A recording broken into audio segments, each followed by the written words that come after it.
Safe supply and legalization of hard drugs creates an inferno, a deeper level of hell. It stalks, traps, and incinerates lives. Our son is doing much better now. Wow, how is that possible? Here are some things that did not in any way help our son. Slick government marketing campaigns about ending stigma, safe supply, decriminalization, social justice activists calling to dismantle systems of oppression. And here's what did work. Involuntary treatment in a locked facility such as the one right here in Westminster. Appropriate medications administered in a controlled environment. Psychiatrists willing to use the Mental Health Act to commit those suffering from psychosis and addiction. The availability of a bed in an appropriate facility. Stop trying to change the channel by pointlessly boosting expensive anti-stigma campaigns and safe supply rhetoric. Stigma has nothing to do with overdose.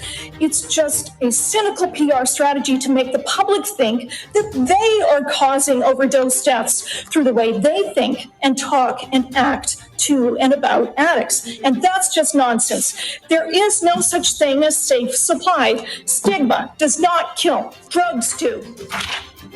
There is no...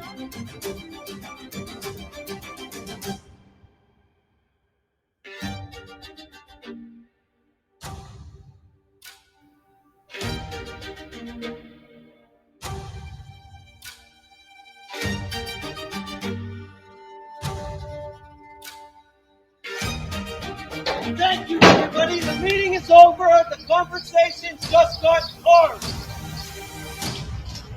Your ideas are awash. We've seen in Vancouver the poison on our streets. Trying not to swear. Every single flipping government policy enacted has exacerbated the problem, and now you got record levels of overdose.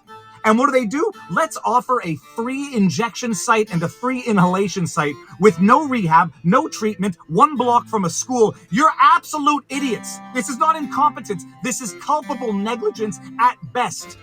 And that's it. This is what's going on in Canada. It's made shortly.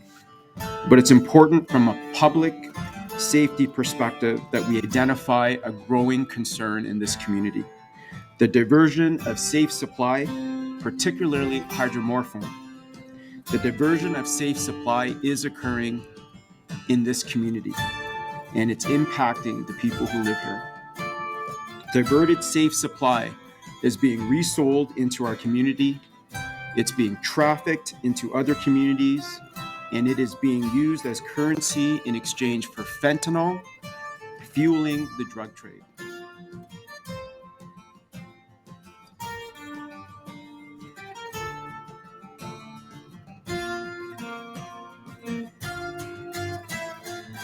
Just this week, they found a crack pipe. The week before, they found a baggie of an unknown substance. Every day, Phil Chu walks his 5-year-old here, and nearly every day, he's had to explain things he says no child should see. I've stepped out of my place with my daughter, and we both got a whiff of what crack smells like. It's not normal. The daycare has cameras, and there's a security person outside during the day. Staff do a sweep each morning, clearing drug paraphernalia, human feces, and discarded clothes outside the window wells. I found needles in front of my place. I've had to pick up human excrement. I've had to call 911 basically, I don't know how many times. Chu says the problem started in the pandemic when an emergency homeless shelter was opened at the Guy Favreau complex. That shelter has since closed, but he says the situation is now so bad he's considering leaving Montreal. I love the city. Hi, Randy Richmond from London Free Press. Can you point us to evidence showing that drugs that are given out for free are ending up in the hands of children? Well, I don't have to. You just have to ask the police, and even the so-called experts have now been caught on television or on tape saying that they're being diverted.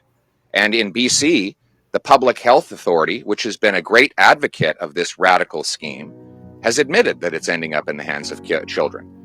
Adam Zivo from the National Post has done intrepid reporting on this, where he's shown that the cost of a hydromorphone tablet has dropped on the street, has dropped by like 95%, because as soon as the addicts get the drugs, they resell it so they can buy something more potent, and it has being handed off to kids.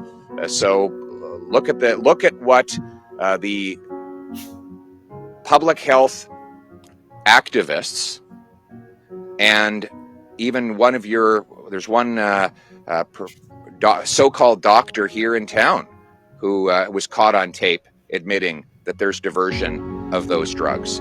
So the evidence is in, and it's final. And I would also encourage the media to be more responsible.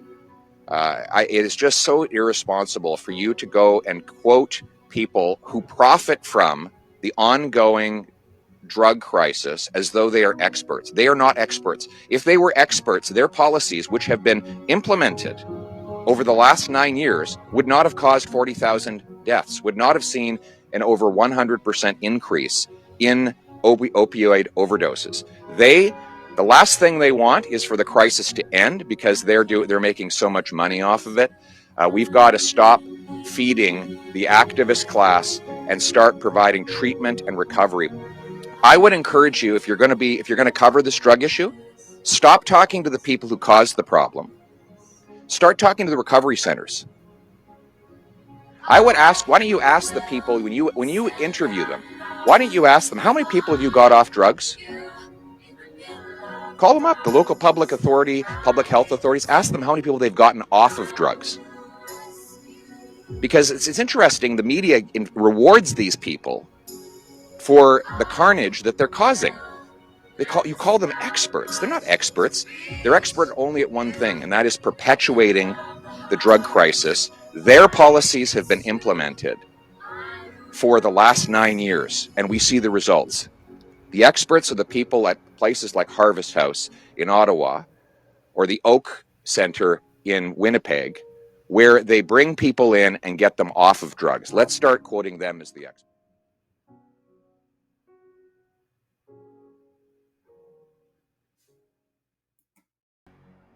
I hear the whisper underneath your breath. I hear you whisper you have nothing